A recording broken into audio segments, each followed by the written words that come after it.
Dari mereka itulah saya rasanya tuh gimana gitu. Jadi saya berusaha, karena kendalanya itulah pertama itu karena faktor keluarga. Tapi sampai sekarang pun kalau misalnya dari keluarga saya itu tuh kalau misalnya mereka ada kegiatan acara apa tuh, kayak saya sama anak-anak saya tuh tidak pernah dilibatkan. Nah, tapi saya sih tidak berkecil hati pula kalau masalah kayak gitu. Masalah ini kan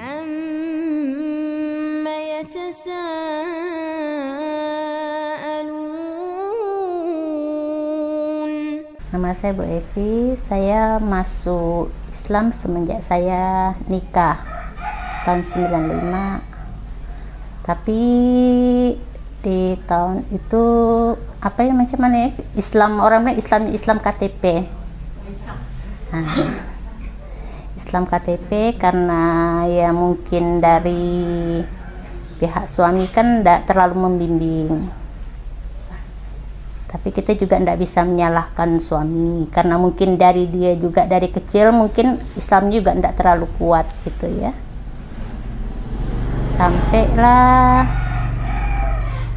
Sampai punya anak tuh kan. Nah, tapi ini waktu nikah ini nih, saya kan dari kecil ikut sama tante. Nah, jadi tidak ada orang tua. Jadi masuk Islamnya itu tuh sembunyi-sembunyi.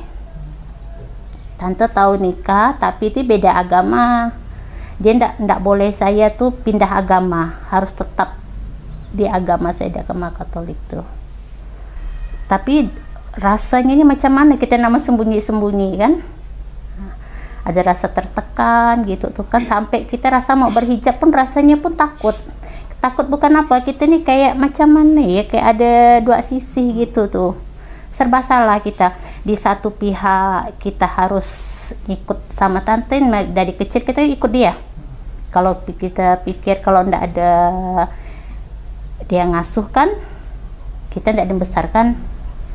Nah, tapi di lain pihak kita udah nikah masuk Islam. Nah, saya pun masuk Islamnya itu tuh karena waktu dari kecil tuh memang udah tertarik rasanya tuh dengar, kayaknya nengok orang ngaji anak-anak tuh. Nah, masih anak-anak saya tuh biasa kita ke surau-surau nengok anak-anak tuh ngaji, kayaknya enak betul gitu tuh kan, cuma sebatas mandang ya kita nih. Nah, udah habis itu terus SD saya masuk itu sekolah minggu tuh. Nah, sekolah minggu pada ramai anak-anak tuh, ramai teman-teman, tapi saya tetap merasa sendiri karena kita datang belajar pulang,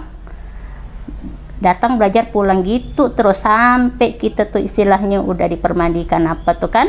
Nah, masuk gereja juga gitu, padahal umatnya itu kan ramai, tapi tetap merasa sendiri.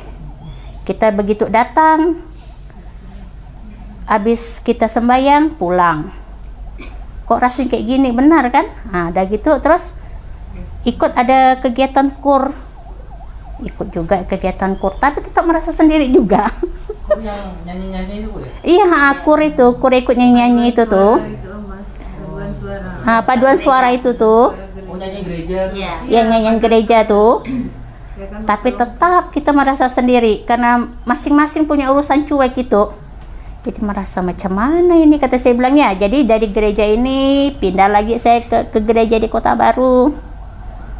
Tapi suasana juga gitu rasanya kan. Waktu itu saya belum nikah, rasanya kok sendiri benar kayaknya, padahal ramai kiri kanan kita datang semuanya ramai umatnya tuh, nggak dipedulikan gitu. Sekali akhirnya kurang sosialisasi. Iya, masing-masing lah gitu, istilah kau-kau aku lah ya. Akhirnya saya nih ketemu sama suami nih. Nah, tapi dari situ itu tuh macam mana kita rasanya ya. Jadi kayaknya masih sendiri gitu tuh ya, sampai saya punya anak satu. Udah gitu tuh pas saya hamil yang anak kedua ini nih, hamil anak saya yang kedua yang laki-laki nih, rasa kayaknya ada saya mimpi gitu tuh. Kayak ada mimpi gitu tuh kan ya, macam mana kayak ini, kayak ada sinar gitu tuh. Ada sinar gitu kayaknya tuh, suruh kita gimana kayaknya tuh ya, nggak jelas gitu tuh. Pada waktu udah habis mimpi terbangun itu tuh, lalu saya sadar, Allah ya Allah, kenapa saya hidup kayak gini, namanya punya Islam tapi saya nggak pernah ibadah, nggak pernah sholat. Apa kita bukan masalah apa ya, kita masalah nggak ngerti. kita mau tanya tetangga nanti malu, kayak takut apa tuh, nggak pernah kita diajarkan gitu macam mana kan. Sebenarnya suami sih baik orangnya, baik dia orangnya tuh, cuman dia pun sendiri pun sibuk masing-masing. Udah habis itulah sampai anak saya itu tuh pas bulan 6 bulan anak saya yang kecil itu tuh. Jadi saya ikut nih ada kawan ngajak ke pengajian. Waktu ngaji di Tanjung Hilir situ. Ngaji. Saya jadi ikutlah saya pengajian situ. Itulah dari awal mula saya ikut belajar ngaji apa tuh kan. Belajar sama Pak Sulaiman, Ustaz Sulaiman itu. Belajar tengah istilahnya tuh tengah-tengah kita mulai suka-sukanya belajar itu tuh kan, tengah-tengah belajar tak taunya putus bola pengajian itu. Pengajian itu kan putus, udah putus itu tuh kan macam mana bola, adalah berhentilah saya tuh ndak ngaji lagi dah sampai tahun berapa tuh. Saya pun waktu itu kepingin anak saya, sampai anak saya yang tua nih ini sekolah kan, dia udah berhijab apa nih, dia berhijab, saya masih belum berani karena kita nih masih mikir keluarga, dari pihak keluarga. Udah gitu sedangkan anak saya ajak pergi ke tempat keluarga ini kan, mereka dikata-kata anak saya itu, kata dia bilang, kok tengok tuh, kata anaknya pakai tudung kepala dah, kata dia bilang gitu kan ya. Ya Allah, hati saya sedih rasanya kan ya, saya jadi ibunya aja saya enggak berani, sedangkan anak saya itu kan berani dia berhijab dia. Terus saya bilang, macam mana nih, kata anak saya bilang, oh mak, kata dia, cobalah mama tuh pakai hijab, kata dia bilang gitu kan. Ada kepingin, cuman kita nih takut kayak macam mana ya, ada dua sisi gitu tuh. Akhirnya tuh nggak berani saya tuh, sampailah anak saya tuh udah berhijab, itu bukan berhijab lagi, dia memang udah pakai yang apa, yang syar'i itu, yang syar'i panjang-panjang sekali, itulah. Jadi orang ngolok-ngolok, kata orang bilang, kata tengok tuh anaknya tuh, kata dibilangnya pakai hijab kok emaknya kayak gitu, kata dibilang gitu. Orang bilang kan, kata saya bilang, ya enggak apa-apa lah, kata saya pelan-pelan dulu, kata saya bilang, saya bersyukur karena saya enggak berhijab, tapi anak saya udah mulai berhijab, dia istilahnya paling dah tuh Allah tuh udah nunjukkan gitu tuh kan. Tapi dalam hati saya kepingin, tapi takut sama tante masih nih kan, karena dari kecil kita ikut dia tuh, karena memang keras dia orangnya. Sampailah dia nih meninggal, dan meninggal 2018 itu barulah saya berani pelan-pelan saya belajar pakai hijab tuh kan. Jadi tapi dalam pakai hijab kita nih masih saya kepingin, rasa pengen sholat, tapi macam mana kita mau tanya kiri kanan malu kan, mau tanya anak sendiri pun malu, karena kita pikir gini, kita orang tua kok nggak bisa kasih contoh, justru anak yang kasih contoh. Ujung-ujungnya itulah. Mak, kata dia bilang ya, cobalah mama sholat, kata dia bilang ya. Iyalah, kata saya bilang, sholat, perhatikan. Saya itu kan, tapi dalam sholat itu kita nggak ngerti apa yang dibaca, cuman tahu dia gerak aja tuh, kayak sujud, apa tuh kan, berdiri, apa gitu, cuman kita tahu gitu-gitu sebatas, tapi bacaan kita nggak tahu. Pengen saya tahu macam mana, kata saya bilang, sedangkan kita pengajian ini nggak ada yang ngajak lagi, kan, saya pikir kan, sekali ada pas yang tante meninggal 2018 itu pertama saya kali ke PT. Pas ada kawan tetangga nih, Desi. Dia ngajak, ayolah, kata dia bilang kita ke PT. Barulah saya ke PT. Udah ke PT udah berapa, hampir setahun baru saya ke bergabung sama Ama nih situ tuh. Waktu itu saya sendirian tuh saya di PT tuh nggak ada ikut kelompok siapa-siapa. Dari situlah saya baru, saya bilang, gini ya, enak bener, kata saya bilang gitu, pengajian kita saling nggak kenal kan, kita ngumpul tapi kayaknya ada rasa kekeluargaan gitu, jadi kenal kan. Jadi itulah saya ikut Ama apa tuh, jadi pengajian tuh saya yang lain ikutlah, mana yang bisa lah saya ngikut.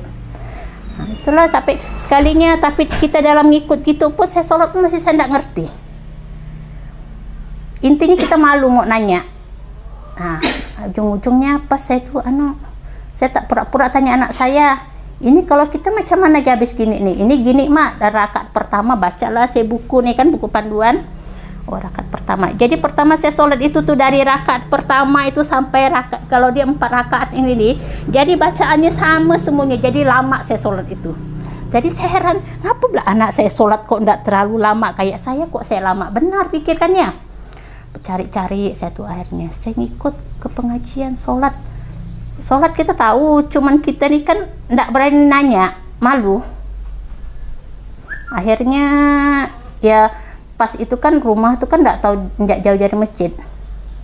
Jadi pas waktu itu tuh ada belum lama lah nih, ada setahunan lah. Jadi mereka nih sholat itu tuh, jadi imamnya itu pakai keluar suara. Misalnya nih kan jadi sholat maghrib isya kan? Iya sana pokoknya kan setiap sholat itu tuh kan kita kan dengar, rumah kan tidak terlalu jauh dari masjid saya tuh, dari 4 rumah. Jadi rupanya rakaat pertama dia bacaannya begini, terus rakaat kedua begini, beda lagi ketiga begini. Jadi saya pas cocokkannya dengan pas saya ngintip anak saya sholat yang laki-laki nih, saya mau macam mana tahu, saya perhatikan, cocok berarti bacaannya nih kan. Dari situlah baru saya belajar mulai. Alhamdulillah saya tuh dari situlah saya belajar. Makanya kalau yang mu'alaf ini nih, kalau kami perlu bimbingan, bukan hanya kita bisa baca Quran, tapi kita cara sholatnya itu pun bacaannya itu ada sebagian kawan-kawan itu juga tidak paham.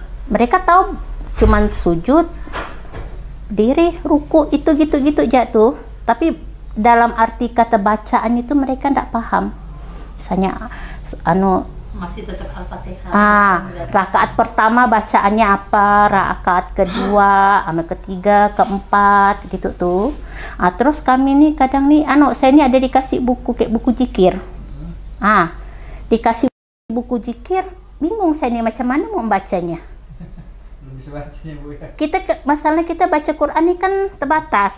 Kita masih terbata-bata. Sedangkan itu tulisannya kecil lagi, merangkai-rangkai kan. Jadi itulah kadang nih kita dikasih buku zikir, disuruh baca tapi kita tidak paham. Itu macam mana lah.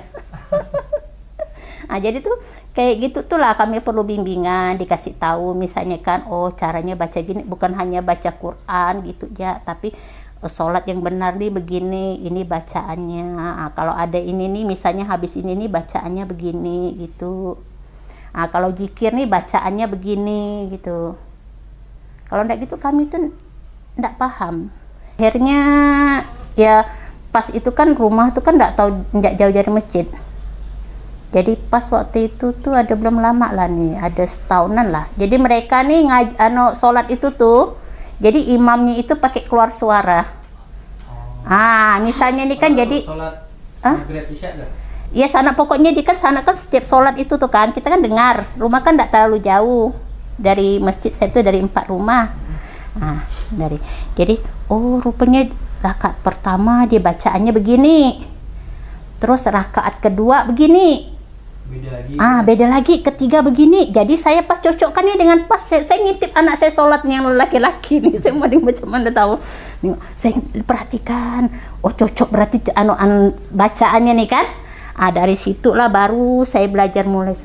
Alhamdulillah saya tuh dari situlah saya belajar. Makanya kalau yang mu'alaf ini nih, kalau kami perlu bimbingan, bukan hanya kita bisa baca Quran, tapi kita cara sholatnya itu pun bacaannya itu ada sebagian kawan-kawan itu juga tidak paham. Mereka tahu cuman sujud, diri, ruku itu gitu jatuh, tapi dalam arti kata bacaan itu mereka tidak paham. Misalnya masih tetap Al-Fatihah. Rakaat pertama bacaannya apa, rakaat kedua, sama ketiga, keempat gitu tuh. Terus kami nih kadang nih saya ini ada dikasih buku kayak buku zikir. Dikasih buku zikir, bingung saya nih macam mana mau membacanya. Bisa bacanya, Bu, ya? Masalahnya kita baca Quran ini kan terbatas. Kita masih terbata-bata. Sedangkan itu tulisannya kecil lagi, merangkai-rangkai kan. Jadi itulah kadang nih kita dikasih buku zikir, disuruh baca tapi kita tidak paham. Itu macam mana lah. Jadi tuh kayak gitu tuh lah kami perlu bimbingan, dikasih tahu misalnya kan caranya baca gini, bukan hanya baca Quran gitu ya, tapi sholat yang benar nih begini, ini bacaannya. Kalau ada ini nih misalnya habis ini nih bacaannya begini gitu. Kalau zikir nih bacaannya begini gitu. Kalau enggak gitu kami tuh enggak paham. Ya terutama untuk yang kayak yang model-model kayak saya inilah nih, yang istilahnya kurang bimbingan. Jadi kita pandai-pandai sendiri lah belajar. Karena kenapa belajar ini, karena kita nih, saya pun malu gak sama anak juga Pak, intinya tuh. Makanya anak saya tuh kok ada ngaji tuh kan, saya masukkan dia pertama dari kecil tuh ngaji, supaya apa, seharusnya kita orang tua kasih contoh. Ini malah saya nyontek anak saya. Mumpung masih ada. Itulah saya nyontek terus anak saya tuh, sampai saya rasanya malu sekali sama anak perempuan saya tuh, Bu. Itu dari mereka itulah saya rasanya tuh gimana gitu. Jadi saya berusaha, karena kendalanya itulah pertama itu karena faktor keluarga. Tapi sampai sekarang pun kalau misalnya dari keluarga saya itu tuh, kalau misalnya mereka ada kegiatan acara apa tuh, kayak saya sama anak-anak saya tuh tidak pernah dilibatkan. Tapi saya sih tidak berkecil hati pula kalau masalah kayak gitu. Masalah ini kan kepercayaan, prinsip masing-masing, kita tidak boleh maksakan orang juga.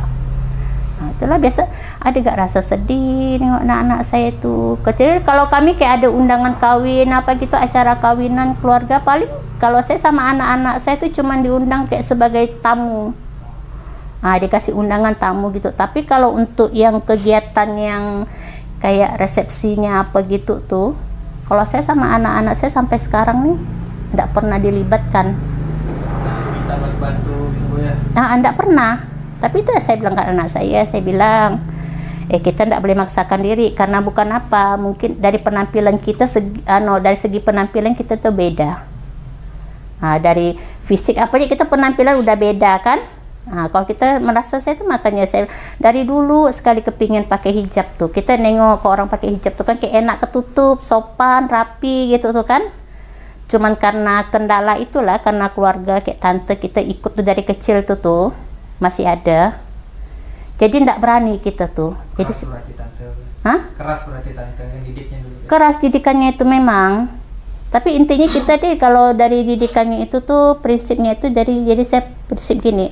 Saya udah pindah agama kan. Pada waktu itu kan saya kan udah sampai ke tahap sakramen krisma apa saya tuh. Maka dia tuh. Saya tak tahu. Itu mungkin lah istilah. Kitab-kitabnya kayak gitu, Bu. Bukan, tingkatan-tingkatannya itu tuh. Mungkin kalau tanya yang Katolik itu tahu lah dia. Seperti kayak itu, kayak misalnya dia permandian dulu pertama. Tingkatannya itu lebih tinggi gitu tuh. Sejajar dengan guru ngaji.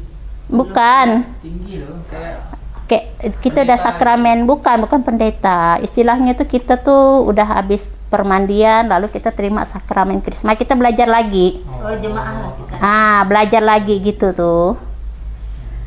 Itulah. Jadi saya pikir, saya udah sampai ke sini nih kan, udah saya sampai nih, karena memang rasanya ndak cocok hati juga rasanya dengan.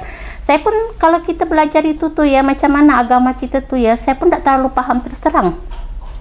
Biarpun kita nih dari kecil kita meluk agama Katolik gitu tuh kan, tapi ajarannya itu tuh tidak pernah masuk di otak kayaknya tuh.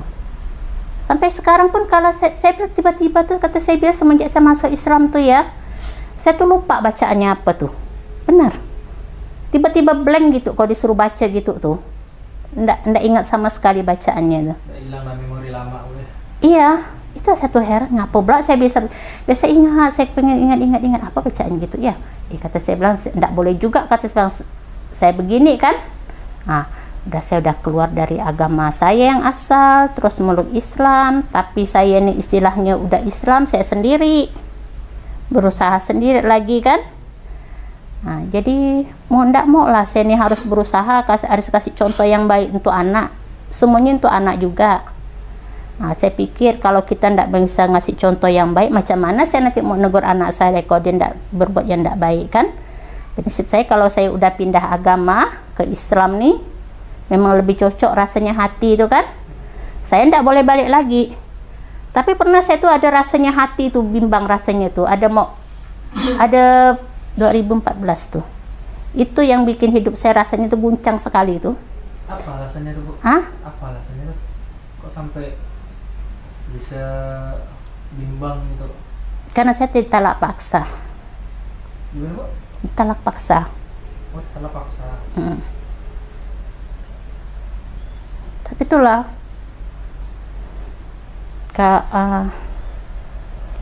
di situlah tuh rasanya ada saya kepingin rasanya dia balik ke agama. agama asal. Tapi pikir lagi kan, kalau balik ke agama asal, keluarga saya udah macam mana gitu tuh kan. Nah, sampai saat ini keluarga saya tidak tahu tuh. Saya simpan betul-betul tuh. Saya simpan betul-betul tuh. Nah, dari situ tuh saya macam mana, saya malah kena teror orang terus kan, kena teror. Jadi waktu itu saya ingat apa, ada kayak yang Ustadz Arifin Ilham itu tuh, yang dia berzikir kan. Saya bilang, ya Allah, kata saya bilang, saya mau sholat, saya tidak ngerti macam mana saya mau sholat kan ya. Tapi hati saya ini rasanya bimbang. Akhirnya saya ikat, dia ngajarkan berzikir tuh, kayak ada subhanallah, walhamdulillah, wala ilaha illallah kan. Jadi saya coba ikutkan, saya tukannya. Setiap ada saya rasanya, ada hati saya rasanya sedih gitu tuh kan, saya ikutkan terus saya berzikir kayak gitu. Tapi alhamdulillah setiap saya berzikir itu rasanya enak, betul, hati tenang rasanya. Biarpun mungkin kalau masalah ini nih kan, masalah saya ini banyak, rumit sekali kita mikirkan, saya ada anak gitu kan ya. Kerjaan kita tuh ya istilahnya, kalau kayak saya ini kan kerjaan ini kan, kecuali kalau ada orang yang mesan berbadah, kalau enggak ya enggak ada gitu kan. Pernah sampai pernah saya tuh ini apa, kehabisan duit tuh, mau beli beras, enggak ada beras, macam mana saya bilang anak saya nih, kata saya bilang ya kita enggak ada beras lagi, cuma canting waktu itu. Semangat ya, Jadi tiba-tiba pula saya berzikir terus kan, tapi saya tidak tahu, pokoknya saya tidak tahu apa yang saya zikirkan, apa diterima atau enggak, pokoknya pernah saya berzikir ya terus tuh kan, zikir. Tiba-tiba adik saya ini nelpon, kata dia bilang, oh Pi, kata dia bilang ya, aku nih udah ada nukar duit nih, kata bang. Waktu itu adik saya tuh ada satu yang kerja di Taiwan tuh, dia kasih uang apa tuh, uang dolar Taiwan tuh. Aku ada ini nukar duit, kata dia bilang kan, nukar duit, kata dia bilang dapat, kata dia bilang. Tiba-tiba langsung habis saya berzikir tuh, langsung tiba-tiba pikiran tuh, saya ingat saya pernah saya dikasih duit 100 dolar kok tak salah tuh, dalam dompet itu semata-mata cuma selembar, kasih langsung dalam tuh, langsung itulah. Terus saya ingat, saya coba saya bilang cari dompet, kata saya bilang kan, saya ingat saya ada dikasih kak. Itulah alhamdulillah sekali saya nengok ketemu ada pula dapat 100 dolar, langsung waktu saya suruh anak saya tuh tukar ke money changer. Nah, dapatlah 400 lebih itu, itulah yang langsung saya belikan lah semuanya, segala macam kebutuhan pokok. Nah, alhamdulillah semenjak itu tuh kan rasanya tuh, biarpun istilahnya rezeki kita pas-pasan tuh, dengan saya makin yakin gitu tuh kan, dengan makin yakin dengan yang Islam ini nih. Cuman kita nih yang ngaji memang saya belum ndak paham benar, istilah ngerti lah, cuman kita ini ndak terlalu pandai benar. Dulu kan pernah belajar, itulah tuh makin saya mendekatkan diri, kayaknya tuh kan, kayaknya setiap masalah itu kayaknya ada aja jalan keluarnya tuh. Sampailah alhamdulillah sekarang anak saya tuh, yang anak saya pun udah istilahnya udah kerja, paling enggak untuk dia lah, memang gaji enggak seberapa, paling enggak untuk dia tuh udah lepas dah. Tapi saya tuh bersyukur juga sekarang, karena bukan apa, karena setidaknya kayak bapaknya anak-anak saya nih kan, dari yang dia nih istilahnya nih enggak terlalu mengenal agama kan, akhirnya nih kalau makanya saya ikut pengajian apa gini-gini nih kan, dia tetap mendukung. Tapi itulah, cuman istilahnya macam mana ya, kayak saya pun tidak bisa nyalahkan juga kayak posisi dia kan ya, kayaknya dia nggak ketemu kayak anak-anak saya gitu tuh, harus curi-curi, nggak bisa terang-terangan gitu tuh. Nah itulah, tapi saya bersyukurnya ini karena ya mungkin dia nengok saya kegiatan saya ngikut ngaji gitu tuh kan, ikut ke pengajian masing-masing, pengajian gitu tuh kan. Nah ikut ngaji, akhirnya dia tuh maulah pertama yang dia jarang sholat, akhirnya saya nengok dia tuh mau juga dia tuh ikut sholat gitu tuh. Itu saya syukurnya, berarti ya Allah, kata saya bilang mungkin nih kalau apa dengan cara saya kayak gini saya ini bisa ngasih contoh untuk yang memang orang yang dari kecilnya itu Islam asli gitu. Nah itu saya syukuri itu tuh. Ada syukurnya juga itu tuh, karena ya setidaknya dengan kita kayak ikut pengajian apa gitu tuh kan kita bisa buka hati orang. Walaupun ya enggak secara sih enggak bisa langsung gitu tuh kan, tapi perlahan-lahan. Tapi insya Allah lah, saya bilang mudah-mudahan, kata saya bilang kan kita bisa kasih contoh yang baik. Oh iya Bu, Ibu asli sini apa dari daerah Bu? Saya asli lahirnya di Pontianak, cuman orang tua itu dari Singkawang. Orang tuh Singkawang. Orang tuh Singkawang. Orang Singkawang asli mereka, orang tua tuh. Berarti Ibu Chinese lah ya? Iya. Tapi kok Chinese ini kan biasa nih kan, kalau ini maaf kalau dibandingkan dengan yang suku Dayak ini kan, kalau dia masuk Islam tuh kan suku Dayak lebih gampang. Kalau kayak kami tuh Chinese ini biasanya agak susah kalau masuk Islamnya ini nih. Biasa sandungannya tuh lebih kuat, terutama kita tuh dibeda-bedakan dalam keluarga itu kentara sekali loh. Maka di Cina Bu ya? Itu dia lebih susah kita tuh kalau mau masuk Islamnya itu tuh. Maka kayak saya tuh kan sampai lama, sampai berapa tahun, dari 95 itu tuh saya tuh sampai 2018 itu saya baru berani berhijab. Karena kita mikirkan dari keluarga tradisinya apa tuh kan kuat. Nah, di satu sisi kita ada pindah agama, keyakinan kita. Itu kayak jadi dilema tuh.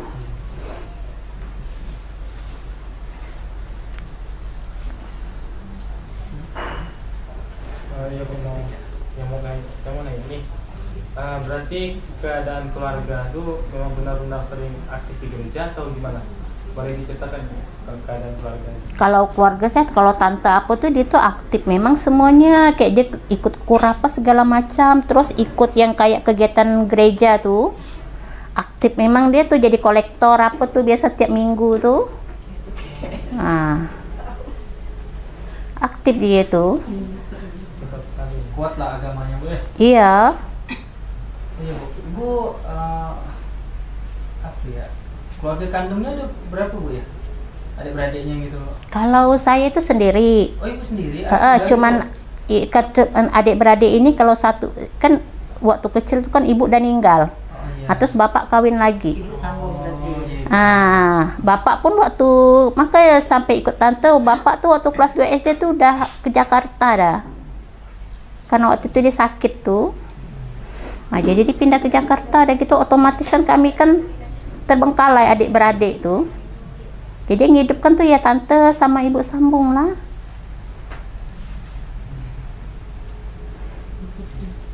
Berarti pandangan keluarga sama orang sekitar pas ibu baru pertama kali masuk Islam tuh gimana Bu? Sembunyi ibu. Oh jadi kalian nggak tahu? Nggak tahu, jadi mereka taunya tuh agama masing-masing. Pokoknya mereka tuh nggak boleh sampai, saya pun sampai melahirkan anak pertama itu tuh kan kita kan nggak ada orang tua, jadi nggak ada yang ngurus kan, sampai ke tempat tante itu tuh pernah dikasih makanan B2 itu tuh. B2. Sampai itulah, tapi memang nggak bisa begitu dikasih, kita kan terpaksa muntah, asli muntah itu tuh. Dari semenjak muntah itulah tuh lalu tante kayaknya takut dia mau ngasihnya tuh. Memang nggak bisa, kita cium baunya pun otomatis tuh nggak bisa.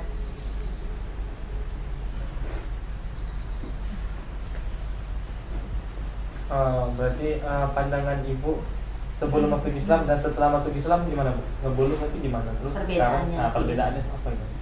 Ya kalau kita nih terutama lah ya, kalau misalnya kita nih kalau sebelum masuk Islam tuh kan kita dalam lingkungan lah pergaulan itu tuh kita kayaknya terlalu sendiri-sendiri lah itu. Jadi persaudaraan itu kita dalam umat itu tuh kurang. Nggak tahu kurang ini karena apa, karena kita pun nggak tahu apa karena kita yang kurang bergaul atau apa, nggak tahu lah ya.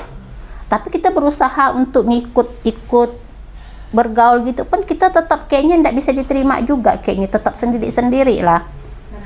Nah, kalau kita udah sekali udah ikut pengajian apa nih kan, baru enak, biar kita ndak kenal, baru kenal itu tuh, tapi kita ngumpul gitu tuh, Keluarganya kuat. kekeluargaannya tuh rasanya tuh ada. Saudara seiman. Iya, saudara seiman. Berarti momen berkesan itu setelah masuk Islam tuh apa? Dan apa yang didapat? Kira-kira ada yang berkesan yang wah gitu pas masuk Islam, kayak yang mujizat atau keajaiban gitu? Ada sih, cuman kayaknya tuh macam mana ya waktu kita rasa masuk itu tuh ya, kayaknya adalah kita bilang susahnya kita tuh, rezeki tuh ada aja lah. Tapi biarpun waktu itu kita belum sholat, belum apa ya, karena kita tuh memang lagi mencari, lagi pula pun dari kiri kanan kawan apapun tidak pernah ngajak. Nah, tapi tidak tahu, mungkin pada waktu itu tuh memang belum ada, orang bilang belum ada apa namanya ya, hidayahnya kali diajak sama kawan kan, belum ada lah. Apa setelah nih anak saya yang kedua lah nih, saya waktu yang hamil itu lah tuh, biarpun musolahnya itu tidak terlalu dekat kan, tapi kita paling tidak, kita jalan kaki itu bisa kita jangkau lain gang. Dari situ pertama itulah belajarnya itu. Berarti menurut Ibu nih, seberapa penting sih lembaga saudara seiman ini kayak kami yang tangkong bernir malaf itu ya, seberapa penting lah bagi Ibu lembaga saudara seiman? Penting lah, masalahnya kalau kayak kita belajar ngaji pertama ya, kita ngaji kan ya, kita jadi nambah gitu. Pertama kan kita kan kayak belajar nih kan, kita ini huruf apa kayaknya macam mana gitu tuh kan, tapi makin kesininya tuh kan, pokoknya prinsipnya tuh, prinsip saya ini kan pokoknya yang penting sholat aja lah ya kan. Kita belum tahu istilahnya tuh benar endaknya tuh tergantung dari Allah lah yang nilainya ya. Nah, kita sholat, terus makanya berusaha terus ngaji sendiri, biarpun orang bilang entah benar entah enggak ya. Pokoknya ngaji ya lah. Tetap ngaji ya lah, bersalah kan enggak. Paling kalau ada anak nih kan biasa kita tanya ini huruf apa ya gitu tuh kan, biasa kan. Oh ini mak, ini bacaannya begini. Itulah makanya saya bilang penting juga, berarti saya enggak salah dari kecil itu tuh, biarpun ibu nih ini agamanya nih tidak kuat, tapi saya berusaha anak saya ini harus bisa. Dari situlah, dari mereka tuh lah saya tuh dapat istilahnya tuh, dari mereka itulah saya bisa ngambil contoh. Berarti anak dua Bu ya? Iya. Udah besar-besar lah Bu ya? Udah besar-besar kan semua? Yang tua ini baru tamat kuliah, dia ngajar udah baru. Alhamdulillah. Yang kecil ini baru masuk naik SMP kelas 3. Oh, SMP dah. Biasa kamu jalan juga yang cowok. Jalan juga. Cuma sekarang kalau udah bujang nih kan dia ajak agak malu. Oh iya. Dia bilang, biasa ngajak. Malu lama itu emak-emak kata dia bilang. Berarti anak bisa ngaji Bu ya? Alhamdulillah. Belajar di mana tuh Bu ya? Itu biasa masukkan ke ini, kayak yang di surau tuh kan biasa tigang tuh kan ada yang tukang ngajar. Oh, TPA gitu. Ikut-ikut kan itu aja lah, pokoknya mana yang ada belajar ngaji itu tuh Bu ya? dari kecil. Memang dimasukkan biar ibunya enggak pandai, yang penting anaknya pandai. Oke, berarti ini pertanyaan terakhir nih Bu. Kasih sepatah dua kata lah untuk mualaf di luar sana yang mungkin belum ketemu kayak lembaga kita ini kan, kira-kira ada nggak pesan untuk mualaf di luar sana? Sepatah dua kata. Pesan-pesan. Pesan-pesan saya sih, misalnya kalau yang untuk mualaf itu, kalau misalnya ada rasanya pengen belajar tapi belum ada fasilitasnya itu tuh kan, tanyalah sama yang teman-teman itu yang udah tahu gitu. Jadi biar ndak sendirian gitu mencari-cari. Jadi kalau paling ndak kalau ada teman gitu tuh kan, kita hubungi teman, ataupun kita yang misalnya kita nih udah ikut pengajian, kita datangi mereka gitu tuh yang belum ikut pengajian. Memang agak susah kadang kalau kita ngajak ya. Tapi kita yang penting tuh kita harus gigih. ngajak yang belum bisa gitu tuh kan. Mungkin yang belum bisa juga, yang belum ngerti, belum ikut pengajian itu, mungkin mereka tuh terhalang karena tempat atau mereka ndak tahu tuh kan. Yang ndak tahu itu istilahnya itu kalau memang ada kemauan, tanyalah sama orang yang udah ikut pengajian. Yang udah ikut pengajian, misalnya yang kita tahu teman-teman kita belum ikut pengajian, berusaha kita ngajak mereka. Intinya jangan malu. Iya, nggak usah malu. Kalau kita udah malu kan kayak ibunya susah. Kita semua serba belajar sendiri. Tapi alhamdulillah mungkin waktu ibu tuh malu bertanya itu tuh kan karena pas itu mungkin dikasih petunjuk kan. Biasa dalam hati, ya Allah macam mana ini nih, kok nggak pandai sekali mau bertanya sama kiri kanan, malu kan. Akhirnya ya nggak tahu lah waktu itu tuh tiba-tiba tuh di masjid itu tuh ada aja bunyi tuh dari speaker tuh. Bunyi, dari situlah maka belajar pelan-pelan. Alhamdulillah itu mungkin suatu petunjuk ya. Berarti ibu sekarang ngajinya Iqra apa Al-Quran besar sekarang? Alhamdulillah Quran besar. Karena dari awal tuh ngajarnya itu Pak Ustadznya itu enggak pakai Iqra. Oh, langsung Al-Quran ya? Kata bilang kelamaan kalau ibu-ibunya di ketuaan enggak pakai Iqra. Iya, kami kan diajarkan tuh kan sama Pak Sulaiman tuh kan, yang penting hafal huruf hijaiyah. Udah hafal huruf hijaiyah, langsung disuruh itu. Udah dites dulu satu-satu nih kan, udah di luar kepala hijaiyah nih kan. Langsung Quran besar. Tapi alhamdulillah. Biarpun terbata-bata, biarpun salah-salah. Tapi kita belajar terus, Nggak ada. Makanya saya sampai sekarang nggak ngerti sama Iqra tuh. Pintar loh. Udah juz berapa ya, WP? Nggak tahu lah saya, pokoknya kalau di rumah ini nih biasa baca sendiri sampai apa tuh ya, abis Anisa tuh apa? Abis Anisa. Al-Maidah. Ini sih Al-Maidah sih. Al-Maidah apa? Al-Maidah betul kan? Bukan Al-Maidah betul. Iya, Al-Maidah kan? Itu belajar setiap kan berusaha, biasa kita ndak sempat waktu itu kan berusaha lah ngaji pokoknya habis sholat gitu tuh kan. Tapi alhamdulillah kita memang betul ya, kalau setiap habis sholat nih kita membaca, biarpun kita baca belum betul, otomatis itu huruf-huruf itu kayaknya ingat betul tuh. Padahal nggak belajar Iqra ya? Memang saya ndak pandai baca Iqra. Memang dari Pak Ustadznya itu langsung. Sama juga kayak Desi itu apa tuh, nggak pernah kami itu belajar Iqra. Maka kami kalau yang belajar sama Pak Ustadz Sulaiman Dikenalkan dulu, terus kenal langsung ke Al-Quran. iya, huruf hijaiyah dulu. Saya Iqra 2 tahun. Kalau ibu Iqra, kenal Iqra, baru lanjut terus, nggak ada ulang-ulang sampai masuk Iqra, langsung ke Al-Quran. Langsung Al-Quran, sama-sama lagi sama Saya nggak ngerti kalau suruh baca Iqra itu tuh. Mungkin masing-masing metode ya. Dakwah terus tanpa henti, istighfar terus sampai mati. Mari kita bersaudara sampai ke surga.